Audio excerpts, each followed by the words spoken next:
karena tebar nila tidak berisiko tinggi seperti udang faname. Awalnya ya niatnya ingin budidaya nila, ingin mengharapkan hasil dari nila. Karena udah pernah nyoba juga budidaya nila. Sebelum di sini. Pernah keluar berapa bulan yang lalu kan budidaya nila. Ya kebetulan kita ingat zamannya AWS sistem culture, makanya tak terapin lah. Yang sebelahnya saya tebarin udang.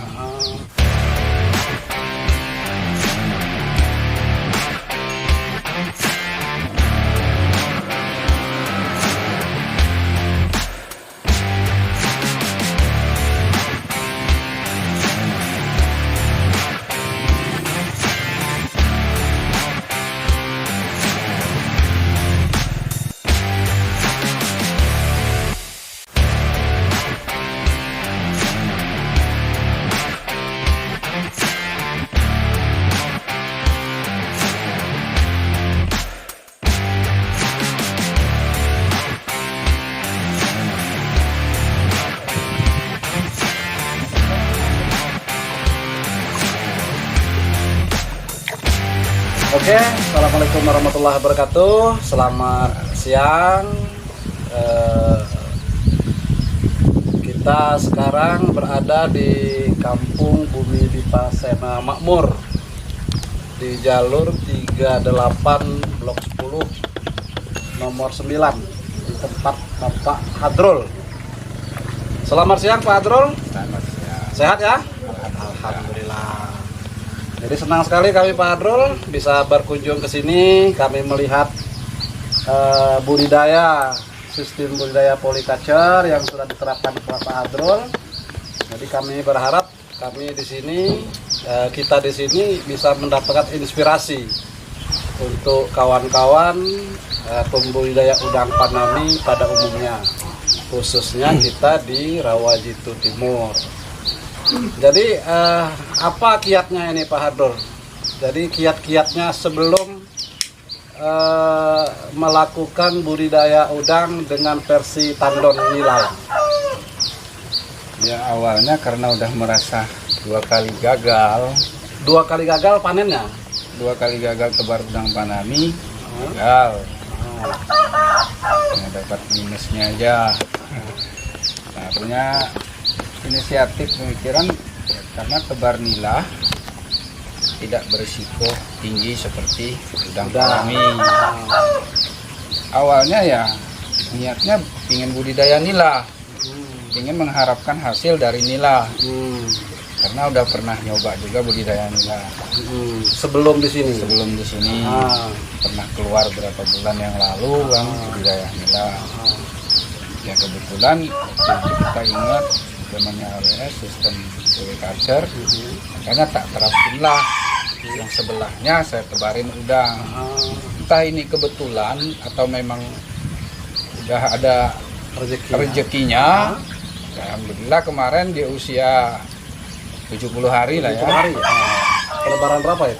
Lebaran 70 ribu. Finish ya?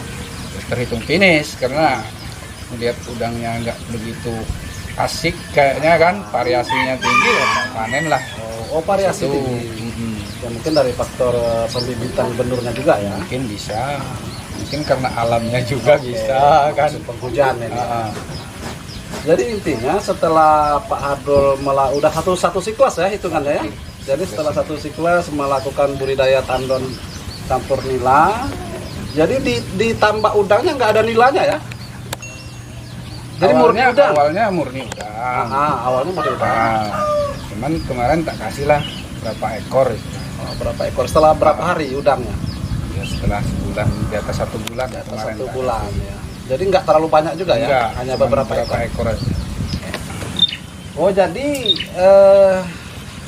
setelah Pak Asrul gagal 2 kali dalam berbudaya udang sebelumnya, terus mendapatkan inspirasi dari budidaya nila. Jadi intinya air budidaya nila ini disuntikkan ya, diokulasikan ke tambak sebelah untuk jadi air medianya budidaya udang. Ya alhamdulillah ya. Alhamdulillah siklus ini bisa menikmati panen lah walaupun belum Alhamdulillah. maksimal. Walaupun belum maksimal. Oke. Jadi apa yang menjadi kekurangan dari hasil yang bahasanya belum maksimal tadi? Ya, mungkin faktor dari bibit bisa. Bibit udangnya apa bibit nilai? Bibit udangnya. Oh, bibit Karena- pembenuran. karena udang saya itu variasinya sangat jauh, sangat tinggi.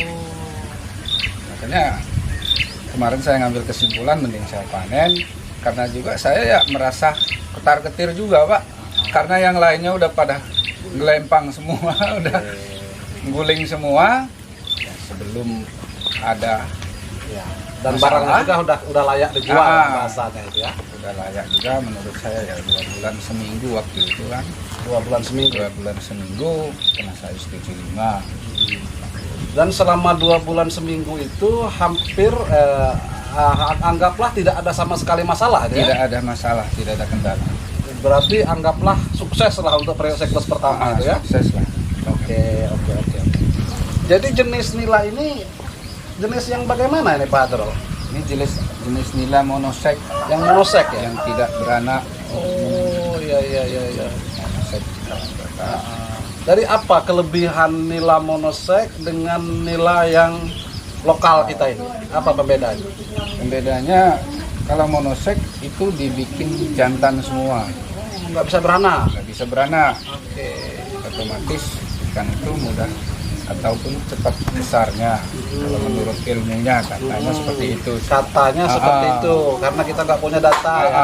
Oke. Katanya seperti itu. Nah, saya tanya apa bedanya, saya juga pernah nanya seperti itu.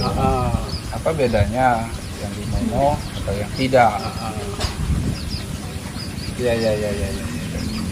Jadi Pak Hadrol mengambil kesimpulan sementara, jadi lebih bagus yang mono ya. Ya, Jadi yang untuk tandon persiapan dengan tebaran udang panami ya. Jadi ini awalnya tebaran itu dari air yang salinitas tinggi apa yang bagaimana? rendah, Salinitas rendah. salinitas rendah, sangat. Oke. Jadi setelah dia beberapa lama baru dicampur dengan Baru dioplos dengan dengan salinitas air tinggi. blend. Jadi biar aklimatisasi dia ya. Itu juga nggak bisa sekaligus, sedikit. Jadi bagaimana respon kawan-kawan lah ya di seputaran sini di Blok 10 khususnya di Delta ini ya, khususnya di Delta ini. Jadi setelah melihat kenyataan begini, melihat panennya udang Pak Hadrol, kayak mana tanggapan dari kawan-kawan lingkungan pembudidaya lain?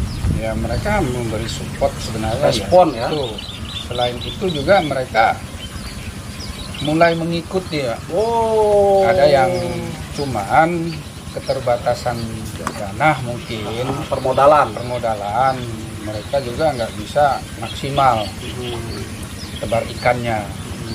Ada yang 3.000, ada yang 2.000, ada yang cuman bisa untuk nyampur saja udang. Ada juga yang bikin tandon yang mampu pemodalannya ya kayak 39 dan itu. Baru itu kayaknya yang bisa mengikuti maksimal. Enggak, maksudnya begini. Jadi nilai monosek ini, jadi di satu sisi kita berharap bagaimana ini untuk memperbaiki parameter air untuk budidaya udang. Harapannya sedemikian. Tapi di satu sisi kita berharap ada nilai ekonomi terhadap dari ikan-ikan ini. Jadi itu yang dimaksudkan tadi ya. Diharapkan itu. Oke. Selain kita mengharapkan airnya, kita juga mengharapkan hasil dari nilainya. Terus pasarnya sendiri Pak Hadrol untuk nila ini jadi bagaimana? Sebenarnya nggak begitu sulit memasarkan nila, tapi harus posisi hidup.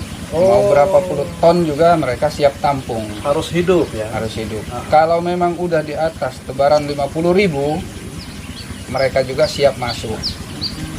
Menerima panen di kolam. Kita nggak usah ribet-ribet ngurusin panen lagi. Tapi kalau cuma nanggung, mereka nggak mau. Jadi targetnya untuk anggaplah bahasa kita di sini bayar ya dari luar. Bayar dari Jadi minimal target berapa ton baru mereka mau masuk? di atas 10 ton. Di atas 10 ton. Di atas 10 ton satu kolam mereka berani masuk. Juga ya 10 ton. Kalau cuman sekintal 2 kintal mereka nggak berani masuk, tapi mereka tetap berani nampung. Tapi kita harus ngirim sendiri.